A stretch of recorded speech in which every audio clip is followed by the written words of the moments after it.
Nas sombras da noite e no silêncio das florestas, onde os segredos mais sombrios da natureza se escondem, relatos de lobisomens e criaturas misteriosas aguardam para serem contados.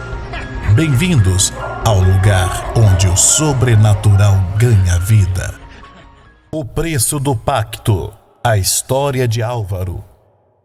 Em um vilarejo isolado no interior da Bahia, havia uma pequena fazenda conhecida como Terra Maldita. Os moradores evitavam passar por lá, mesmo de dia. A história contada de geração em geração dizia que, há mais de 100 anos, um homem chamado Álvaro tinha feito um pacto com o diabo naquele lugar. Álvaro era um fazendeiro ambicioso, mas sua terra era pobre e estéril. Por mais que trabalhasse, nunca conseguia colher o suficiente para sustentar a família. Desesperado, começou a ouvir rumores de que existia uma forma de obter tudo o que desejava, invocando o diabo e selando um acordo com ele. Um dia, ao voltar de uma feira na cidade vizinha, Álvaro encontrou um velho misterioso no caminho. O homem, vestido com um manto negro e carregando um cajado, parecia saber de todos os problemas de Álvaro. "Está cansado de lutar sem resultados?" perguntou o homem, com uma voz profunda e arrastada. Álvaro hesitou, mas acabou confessando que daria qualquer coisa para transformar sua terra em um local próspero. O homem sorriu. "Então, há algo que você pode fazer. Hoje à meia-noite, vá até o cruzamento das estradas perto da sua fazenda. Leve uma oferenda, uma faca, uma vela negra e algo de valor. Lá você encontrará o que busca." Mesmo assustado, Álvaro decidiu seguir as instruções. Quando a noite caiu, pegou os itens e foi até o local indicado. O cruzamento estava envolto por uma névoa densa e o silêncio era tão absoluto que ele podia ouvir sua própria respiração. Ele colocou os objetos no chão e acendeu a vela. Em seguida, pronunciou as palavras que o homem lhe ensinara. De repente, o ar ficou pesado e uma figura surgiu das sombras. Um homem alto, elegante, com um terno preto impecável e olhos vermelhos que brilhavam como brasas. Álvaro sabia quem ele era, mas não conseguia desviar o olhar. Tremendo, ele explicou seu desejo: riqueza, terras férteis e sucesso. O diabo ouviu pacientemente, então perguntou: "E o que você está disposto a dar em troca?" Álvaro hesitou. Não tinha muito a oferecer, além de sua própria alma. E foi exatamente isso que ele fez. O diabo estendeu um contrato escrito em uma língua que Álvaro não conseguia entender e uma pena feita de osso. Sem pensar duas vezes, ele assinou. "O que deseja será seu, Álvaro. Mas lembre-se, eu voltarei para buscar o que é meu." No dia seguinte, a vida de Álvaro mudou completamente. A terra antes seca agora era fértil e suas plantações cresciam como nunca. Em pouco tempo, ele se tornou o homem mais rico da região. Sua fama se espalhou e ele passou a ser admirado e temido pelos moradores do vilarejo. Por anos, Álvaro viveu no luxo, esquecendo-se do pacto que fizera. Mas, ao completar 20 anos desde aquela noite, ele começou a perceber sinais estranhos, sombras que pareciam se mover sozinhas, sussurros que ecoavam em sua casa e uma sensação constante de estar sendo observado. Certa noite, ele acordou com um som vindo do lado de fora. Ao olhar pela janela, viu o mesmo homem que havia encontrado no cruzamento. O diabo estava lá, sorrindo, com um olhar de satisfação. "Chegou a hora, Álvaro." Desesperado, ele tentou fugir. Correu para a igreja do vilarejo, acreditando que estaria seguro lá. Mas ao entrar, encontrou o local vazio e gelado. As velas se apagaram e o som de passos ecoou atrás dele. "Você achou que poderia fugir de mim?" disse o diabo, aparecendo diante do altar. Álvaro caiu de joelhos implorando por misericórdia, mas o contrato era claro e o diabo não era conhecido por sua compaixão. Com um estalar de dedos, ele apagou as luzes da igreja.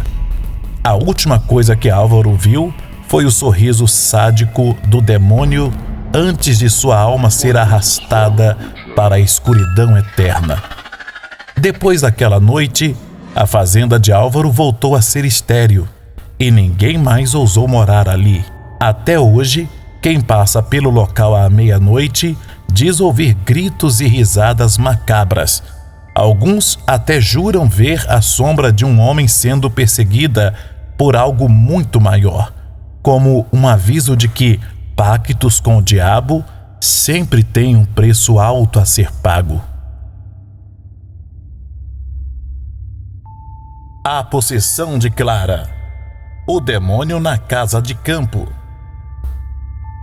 Clara sempre foi uma mulher cética, racional e de forte fé, mas nada poderia prepará-la para o que aconteceu naquela casa de campo isolada.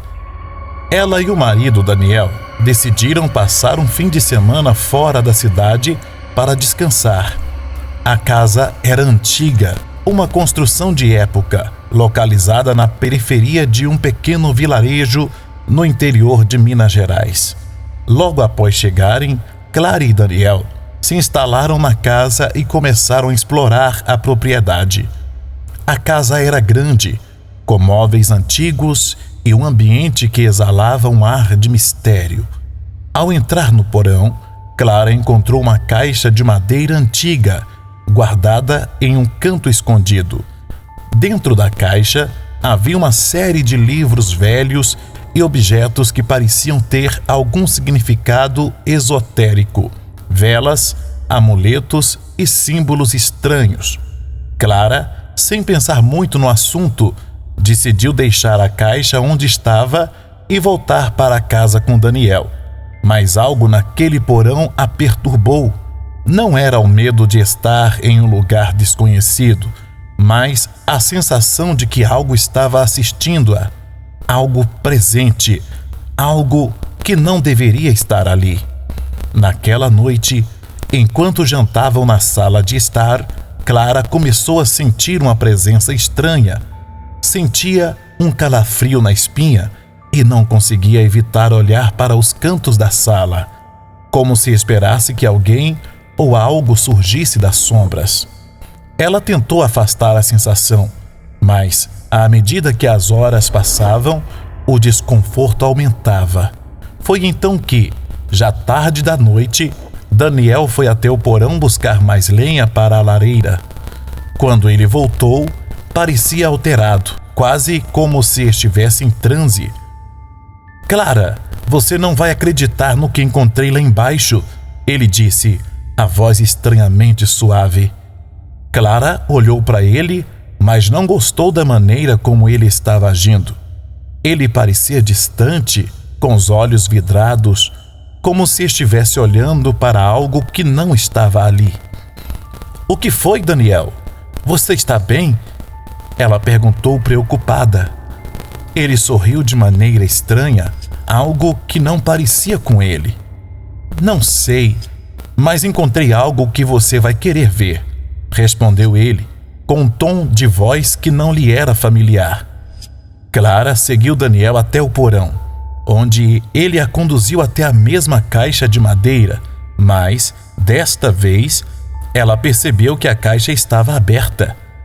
Dentro dela estava um livro grosso de capa preta, coberto de símbolos e marcas estranhas. Daniel, sem hesitar, pegou o livro e começou a folhear as páginas.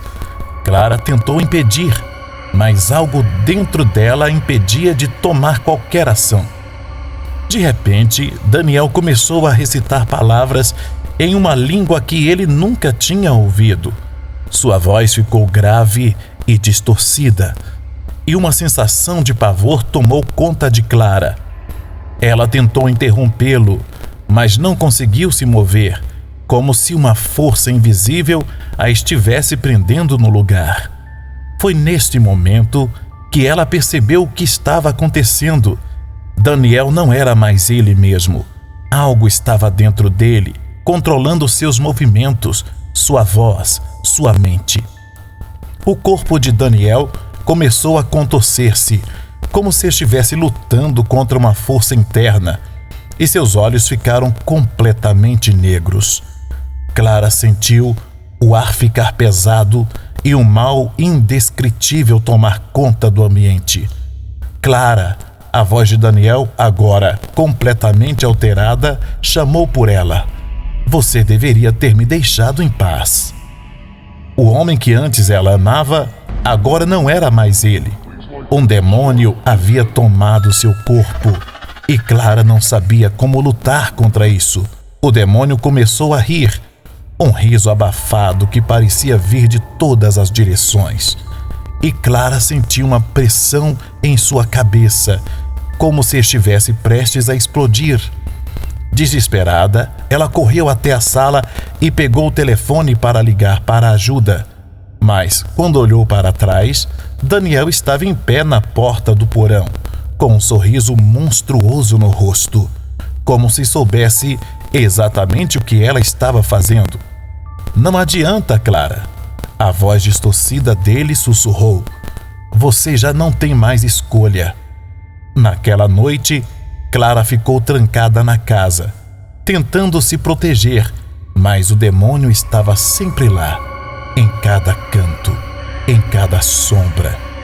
Ele falava com ela, zombava dela, tentando quebrar sua vontade. A cada tentativa de fuga, Clara se via de volta à mesma sala, ao mesmo lugar. Era como se a casa tivesse sido tomada pela escuridão. Finalmente, Clara lembrou-se do que seu avô sempre lhe dizia: a fé poderia expelir o mal. Ela se ajoelhou, orou com toda a sua força e pediu por ajuda, mesmo que estivesse em dúvida sobre sua própria crença. Mas foi então que algo inexplicável aconteceu. Uma luz intensa envolveu a casa e a presença maligna foi expulsa, forçando o demônio a abandonar o corpo de Daniel.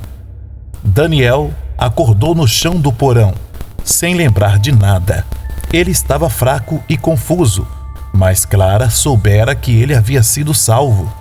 Contudo, a casa não mais parecia segura. Após aquela noite, a presença do mal não se dissipou completamente, e Clara e Daniel decidiram deixar a propriedade para trás. Quando eles saíram, o ambiente pareceu liberar um suspiro de alívio, como se a casa finalmente tivesse sido deixada em paz. Mas, sempre que Clara fechava os olhos, ela ainda ouvia a voz do demônio zombando dela e dizendo que ele voltaria. Obrigado por assistir até o final. Sua presença aqui é muito importante para nós. Se gostou do nosso vídeo, não se esqueça de curtir, compartilhar e enviar para outras pessoas que também adoram histórias misteriosas. E claro, inscreva-se no canal para não perder nenhuma novidade. Até o próximo relato.